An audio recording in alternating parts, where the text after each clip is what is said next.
Papasok na ang summer. At speaking of summer, masarap mag-swimming.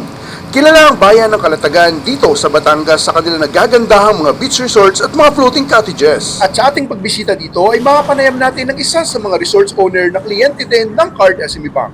Halika't samahan niyo akong pakinggan ang kanyang kwento kung paano sila nagsimula at kung paanong nakatulong ang Card SME Bank sa paglago ng kanilang negosyo. Tara, samahan niyo ako. Ako si Edeline Ramo, taga-Barangay Bagong Silang, Calatagan, Batangas.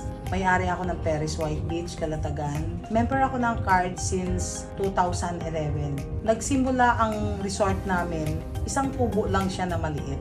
Napansin ko na kailangan magdagdag ako ng accommodation. Nag-loan ako sa Card para sa paggawa ng panibagong kubo. Kubo-kubo lang kasi dati ang aming mga paupahan. Hanggang sa palaki ng palaki, malaking tulong talaga sa amin ang Card kasi doon talaga kami nagsimula eh. Yung puhunan talaga na pinalago namin, doon nagsimula yun.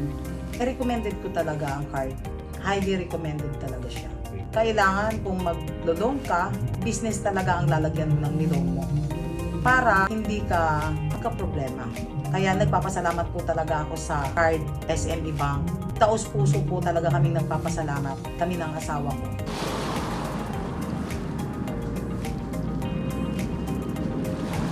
At isa lamang siya sa napakaraming kliyente ng Card SME Bank na nagbahagi ng kanyang kwento ng tagumpay dito sa Calatagan, Batangas.